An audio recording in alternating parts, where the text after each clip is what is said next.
Hi, so I've sort of been off social media for a bit because I've had loads of things going on here that have been emotional and slightly distressing. And I don't know, I don't normally get emotional, so maybe that's part of lockdown.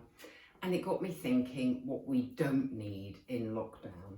What we don't need if we're upset about anything, no matter how big, how small, is to know that it will pass, because we know that logically, is to hear about someone who's worse off than us, because we know that logically.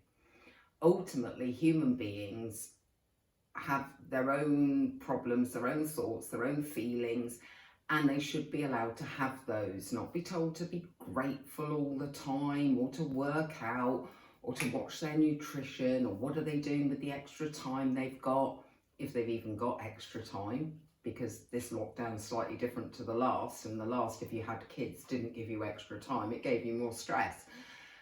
And it's about thinking outside the box of what you believe in life and your thoughts, which are culturally formed and historically formed, to allow people the space to have their thoughts and beliefs, unless it's about Trump. Joking. And to support them in those. So, don't go messaging friends about, if they're feeling low, somebody who's dying of cancer. That doesn't help them. That just makes them feel bad. That makes them feel bad for feeling bad. That's just doubling the guilt. I do set myself challenges during lockdown, but that's my choice. I didn't in the first one. I have prior to the start of the second one. I'm much better on a normal scale of things. And one thing I'm doing is trying to clear the house of clutter, minimalise, sell stuff, give stuff to charity, throw things away in a skip, do up rooms that are now spare rooms that weren't spare rooms before, get over my empty nest syndrome a little bit. And I've decided to set myself another challenge from tomorrow for a month, so till the 10th. So from the 10th to the 10th, I think it's the 10th tomorrow. You see, you lose track of time in lockdown as well. I'm going to try to do the Fast 800, but I'm not, as you know, a big rule follower, never have been. So I'm not going to follow the rules in the sense of 800 calories a day, low carb, only eat between these times, etc., etc. Like that's some kind of magic formula.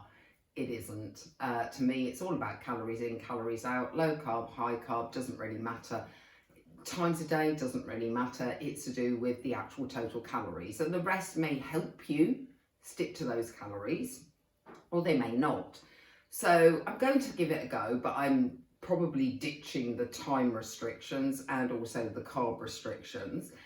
And what I will do is, because I am actually genuinely going to try to stick to 800 calories a day for a month, like everyone else, I've gained lockdown weight, is I'm going to use the recipes that I create as part of the January pack for FitPro cookbooks, because January is our kickstart month, if you like. We do a special kickstart booklet, and we tend to keep, even within the normal month, slightly lower ranges, not always, but 90% slightly lower.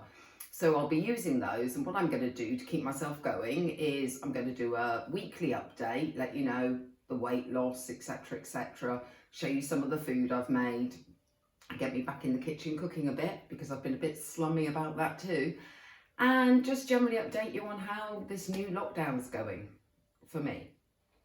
And that doesn't mean it's part of your experience or what you need to do. We're all taking this one step at a time, according to our own personal circumstances.